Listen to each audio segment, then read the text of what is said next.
الحمد للہ رب العالمین والصلاة والسلام علی سید الانبیاء والمرسلین وعلی آلہ وصحبہ اجمعین، اما بعد فاعوذ باللہ من الشیطان الرجیم، بسم اللہ الرحمن الرحیم۔ بڑی الصلاة والسلام علیک یا رسول اللہ وعلی آلہ واصحابہ یا حبیب اللہ صلی اللہ علیہ وسلم۔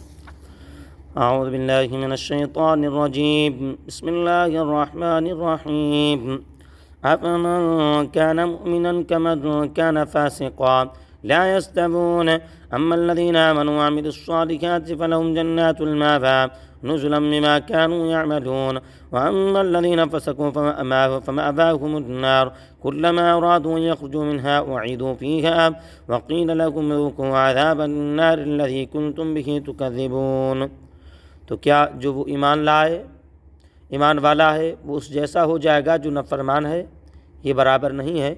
بہرحال جو ایمان لائے اور انہوں نے اچھے کام کیے تو ان کے لیے ان کے اعمال کے بدلے میں مہمانی کے طور پر رہنے کے باغات ہیں، اور وہ جو نافرمان ہوئے تو ان کا ٹھکانہ آگ ہے۔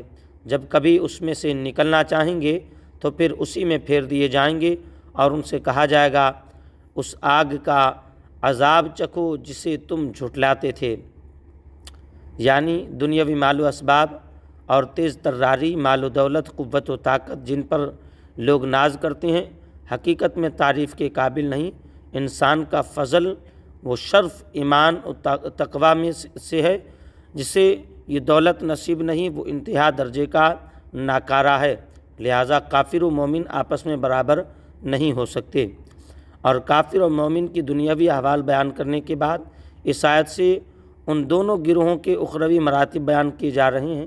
چنانچہ اس آیت اور اس کے بعد والی آیت کا خلاصہ یہ ہے کہ دنیا میں ایمان لانے والوں اور نیک اعمال کرنے والوں کی جنت ماوا میں عزت و اکرام کے ساتھ مہمان نوازی کی جائے گی، جبکہ دنیا میں کفر کرنے والوں کا قیامت کے دن ٹھکانہ آگ ہے، اور جہنم میں ان کا حال یہ ہوگا جب کبھی اس میں سے نکلنا چاہیں گے تو پھر اسی میں پھیر دیے جائیں گے۔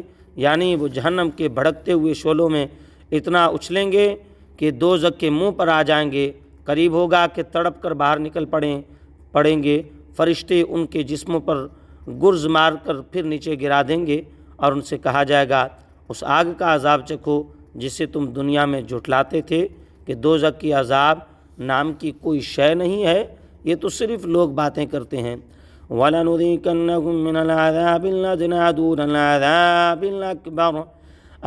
الْأَكْبَرِ لَعَلَّهُمْ يَرْجِعُونَ، اور ضرور ہم انہیں بڑے عذاب سے پہلے قریب کا عذاب چکھائیں گے، جسے دیکھنے والا کہے امید ہے کہ یہ لوگ باز آ جائیں گے۔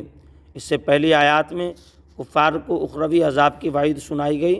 یہاں بیان فرمایا جا رہا ہے کہ جس عذاب کی وعید سنائی تو وہ قیامت کے دن ہوگا، لیکن اس سے پہلے ہم کافروں کو دنیا کا عذاب ضرور چکھائیں گے، جو آخرت کے مقابلے میں قریب اور اخروی عذاب سے کم ہے، تاکہ اس عذاب کو دیکھ کر وہ اپنے کفر اور نافرمانی سے توبہ کریں اور ایمان لے آئیں۔ ادنا یعنی قریبی عذاب سے مراد دنیا کے مصائب، آفات اور بیماریاں ہیں، جن میں بندوں کو اس لیے مبتلا کیا جاتا ہے کہ تاکہ وہ توبہ کر لیں۔ کفار مکہ کے ساتھ بھی اسی طرح ہوا کہ وہ امراض و مصائب میں گرفتار ہوئے، 7 برس تک قحط کی ایسی سخت مصیبت میں مبتلا رہے کہ ہڈیاں مردار اور کتے تک کھا گئے، اور غزوہ بدر میں قتل اور گرفتار بھی ہوئے۔ یہ اللہ تعالیٰ اس لیے مسلط کرتا ہے تاکہ لوگ توبہ کر لیں اور ایمان لے آئیں۔ اللہ تبارک و تعالیٰ حضور علیہ السلام کے وسیلے سے ہمیں اپنا سچا خوف نصیب فرمائے، قبر و آخرت کی تیاری کرنے کی توفیق نصیب فرمائے، اسلام پر ثابت قدمی نصیب فرمائے۔ آمین بجاہ النبی الامین صلی اللہ تعالیٰ علیہ وسلم۔